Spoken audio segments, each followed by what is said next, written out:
మిత్రులకు శుభోదయం. నేను మీ శ్రేయభిలాషి జేఎస్ బావజన్. జేఎస్బి విత్ ఛానల్కి స్వాగతం. రాబోయే 4-5 నెలల తర్వాత దిగుబడికి సిద్ధమవుతున్న మామిడి పంట మాట దేవుడికి ఎరుగు.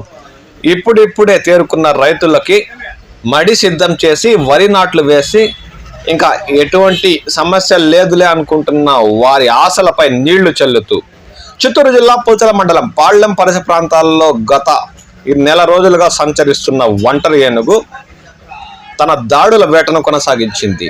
పాళ్లెం పరిసర ప్రాంతాల్లోని జూపల్లి, కోటపల్లి పరిసర ప్రాంతాల్లో ఈ మధ్య కాలంలో వరి మళ్ళు దున్ని నాట్లు వేసి దాదాపు 20-30 రోజులు గడుస్తున్న సమయంలో ఈ ఒంటరి ఏనుగు తన ప్రతాపాన్ని చూపుతూ మడులను తొక్కుకుంటూ పైపులను విరుచుకుంటూ నానా హంగామా సృష్టిస్తుంది. దీంతో స్థానిక రైతులు తీవ్ర ఆవేదనకు గురవుతున్నారు.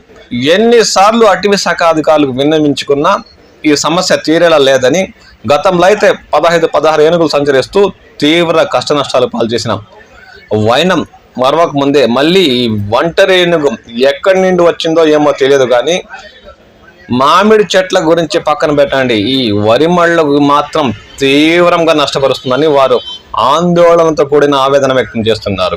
ఇప్పటికైనా సంబంధిత శాఖ అధికారులు స్పందించి ఈ ఒంటరి ఏనుగు బారి నుండి తమని కాపాడాలని రైతులు కోరుకుంటున్నారు. ఆ బాధ ఏంటో వారి మాటలోనే విందాం పదండి. కోట్పల్లి వచ్చిందా? మడికల్ ఇట్లా పాలెం ఇట్లా మడికల్ పాలెం సైడా? పాలెం సైడ్ మల్లికార్జున కోళ్ళ ఫారం బ్యాక్ సైడ్ ఉన్న నుంచి వచ్చింది.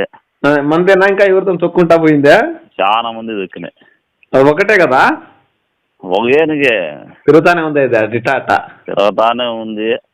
అదిగాక ఇంకా మామిడికి కూడా వచ్చేయండి అనుకో, వండు రాలు చేస్తా. మామిడి చెట్టు అయితే రైతు ఏం పెద్ద బాధపడ్డు. అవునా? మామిడి చెట్టు అయితే రైతు ఇప్పుడు మామిడి చెట్టు నాకు చాలా తిన్నా కాయదైనా బాధపడలా. సుమారు 500 ఎకరాల పైన చేసినాయి సార్ చేద్దాలు అందరూ.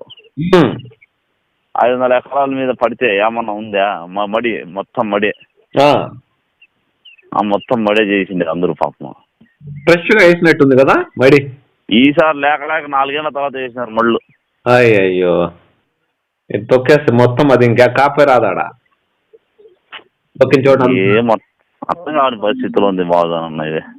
అయ్యో. చిత్తూరు జిల్లా పుల్చల మండల పరిసర ప్రాంతాల్లో వ్యవసాయం చేస్తున్న రైతుల పరిస్థితి ఇలా ఉంది. ఇక రాబోయే రోజుల్లో ఇంకా ఈ ఒంటరి ఏనుగుతో ఎన్ని సమస్యలు ఎదుర్కోవాలన్న ఆందోళనలో రైతులు ఉన్నారు.